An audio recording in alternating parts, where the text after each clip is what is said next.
Assalamualaikum warahmatullahi wabarakatuh. Izin memperkenalkan diri, nama saya Jihan Fitria dengan NIM 223343. Video ini untuk ulangan tengah semester mata kuliah Manajemen Pemasaran yang diampu oleh Bapak Adil Faisal SPMM. Langsung saja kita simak ya.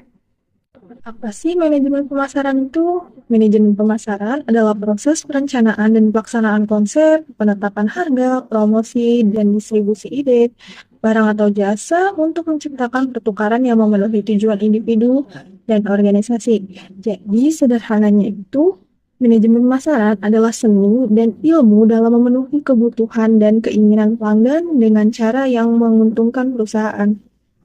Selanjutnya, konsep inti pemasaran. Yang pertama, ada memahami pelanggan.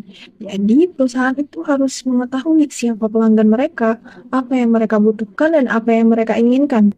Yang kedua, itu ada membuat pelanggan senang, seperti menawarkan produk atau jasa yang sesuai dengan kebutuhan dan keinginan pelanggan.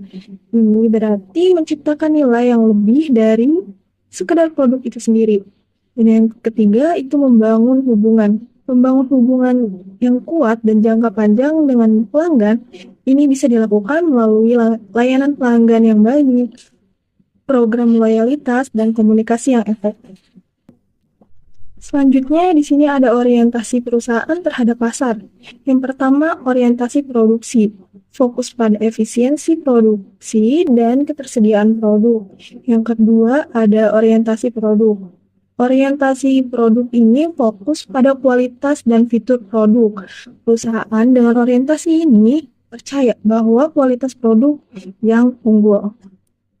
Yang ketiga ada orientasi penjualan. Berfokus pada upaya penjualan yang agresif. Perusahaan dengan orientasi ini seringkali menggunakan taktik penjualan yang keras untuk mencapai target penjualan. Dan yang terakhir, orientasi pemasaran. Fokus pada pemahaman kebutuhan pelanggan dan kepuasan pelanggan. Jadi perusahaan pada orientasi ini menempatkan pelanggan pada pusat segala aktivitas bisnis. Nah, kali ini ada tugas manajer pemasaran. Yang pertama itu ada merencanakan, mengembangkan, dan mengatur kampanye pemasaran untuk mendukung pertumbuhan perusahaan.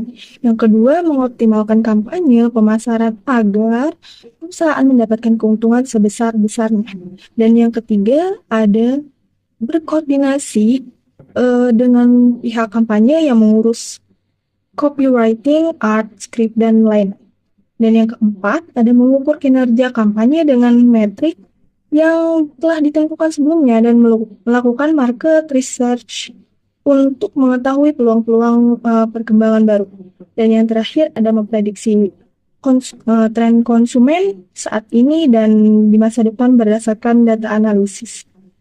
Selanjutnya ada proses perencanaan dan perencanaan strategi. Dan yang pertama ada mendefinisikan visi dan misi perusahaan. Pernyataan misi menjelaskan tujuan perusahaan dan dampaknya pada konsumen. Dan yang kedua ada situasi. Analisis situasi ini evaluasi faktor internal dan eksternal yang mempengaruhi bisnis dan pasar perusahaan. Dan yang ketiga ada perencanaan dan strategi pemasaran. Prioritaskan, rencanakan peluang mana yang ingin dikejar terlebih dahulu. Dan yang keempat ada marketing mix atau taktik pemasaran 4P. Menerapkan taktik pemasaran 4P atau marketing mix ini sangatlah baik. Dan yang kelima ada implementasi dan pengendalian, yaitu implementasikan dan kendalikan rencana pemasaran yang ada di perusahaan. Selanjutnya yaitu sistem informasi dan riset pemasaran. Sistem informasi adalah mengumpulkan, menganalisis, dan menyajikan data pemasaran secara teratur untuk mendukung pengambilan keputusan pemasaran. Jadi sistem ini membantu pemasar mengidentifikasi perubahan pasar, tren, dan peluang. Selanjutnya ada riset pemasaran. Riset pemasaran yaitu mencari, menganalisis, dan menyimpulkan data secara sistematis untuk membuat strategi bisnis yang lebih valid. Riset pemasaran membantu pemasaran menghubungkan konsumen, pelanggan, dan publik dengan pemasar. Selanjutnya, lingkungan pemasaran. Lingkungan pemasaran adalah lingkungan perusahaan yang terdiri dari pelaku dan kekuatan di luar pemasaran yang mempengaruhi kemampuan manajemen untuk membangun dan mempertahankan hubungan yang berhasil dan dengan pelanggan sasaran. Lingkungan pemasaran terdiri dari dua. Yang pertama ada lingkungan mikro pemasaran dan yang kedua ada lingkungan makro pemasaran. Yang pertama, lingkungan mikro pemasaran adalah pelaku yang dekat dengan perusahaan dan mempengaruhi kemampuan perusahaan untuk melayani pelanggannya. Lingkungan mikro pemasaran itu terdiri dari perusahaan, pemasok, perantara, pemasaran, pasar, pelanggan, pesaing, dan masyarakat tentunya. Dan yang kedua itu ada lingkungan makro pemasaran. Untuk lingkungan makro pemasaran adalah kekuatan sosial yang lebih besar dan mempengaruhi lingkungan mikro pemasaran. Lingkungan makro pemasaran itu terdiri dari lingkungan demografis, ekonomi, alam, teknologi, politik, dan budaya. Selanjutnya, pasar konsumen dan perilaku pembelian. Pasar konsumen itu adalah kumpulan individu atau rumah tangga yang membeli barang atau jasa untuk dikonsumsi pribadi. Jadi, sederhananya, pasar konsumen adalah semua orang yang membeli produk atau layanan untuk memenuhi kebutuhan sehari-hari, hobi, atau keinginan lainnya. Contoh pasar konsumen itu seperti pasar smartphone. Semua orang yang membeli smartphone untuk berkomunikasi, bekerja, atau hiburan. Yang kedua seperti pasar makanan cepat saji. Orang-orang yang membeli makanan cepat saji untuk makan siang atau makan malam. Selanjutnya ada pasar pakaian. Individu yang membeli pakaian untuk berbagai acara. Selanjutnya itu perilaku pembelian. Perilaku pembelian ini adalah proses mental dan fisik yang dilakukan oleh konsumen dalam memilih, membeli, dan menggunakan produk atau jasa. Dan ini melibatkan berbagai faktor mulai dari kebutuhan dan keinginan individu, pengaruh sosial hingga faktor psikologi. Adapun faktor internalnya, kebutuhan dan keinginan dasar dari setiap keputusan pembelian untuk persepsi seperti cara konsumen memandang produk dan merek.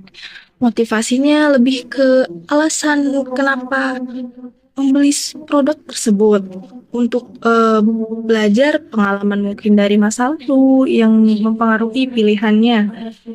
Kepribadiannya, sifat individunya unik, atau sikapnya, evaluasi positif atau negatif terhadap suatu objek tersebut. Untuk faktor internalnya bisa pengaruh anggota keluarga dalam pengambilan keputusan, bisa juga kelompok sosial, teman, rekan kerja, atau komunitas yang menjadi referensi dalam membeli suatu produk. Untuk budaya itu ada seperti nilai-nilai yang dianut oleh masyarakat dan situasi kondisi lingkungan yang mempengaruhi keputusan pembelian seperti suasana toko atau promosinya. Untuk proses pengambilan keputusan pembelian ini ada pengenalan kebutuhan, seperti konsumen menyadari adanya kebutuhan atau keinginan. Yang kedua ada pencarian informasi. Konsumen mencari informasi tentang produk atau merek yang relevan. Selanjutnya ada evaluasi alternatif. Konsumen membandingkan berbagai pilihan keputusan pembelian. Konsumen memilih produk yang akan dibeli. Perilaku pasca pembelian. Konsumen mengevaluasi produk setelah menggunakan produknya. Di sini saya mengambil bisnis produk skincare yaitu Acne Serum. Seperti pada gambarnya. Untuk segmentasi pasar demografi, remaja hingga dewasa umur 13 sampai 25 tahun yang tinggal di perkotaan atau memiliki akses ke informasi tentang tren kecantikan. Yang kedua, psikografi. Mereka yang memiliki kesadaran akan pentingnya perawatan kulit, peduli dengan bahan-bahan alami, dan mencari solusi jangka panjang untuk masalah jerawat. Perilaku aktif di medsos atau media sosial, sering mencari-cari informasi tentang produk kecantikan online dan mengikuti influencer kecantikan. Dan yang kedua ada target utama.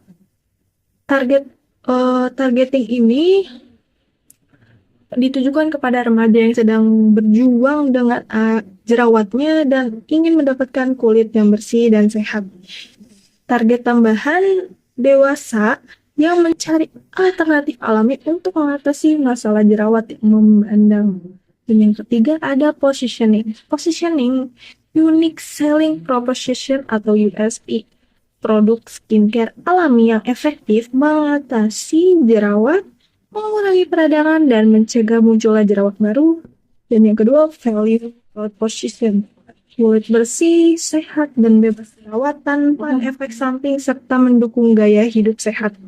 Mungkin hanya itu pembahasan dari saya tentang manajemen pemasaran dan produk yang saya ambil. Sekian dari saya. Wassalamualaikum warahmatullahi wabarakatuh.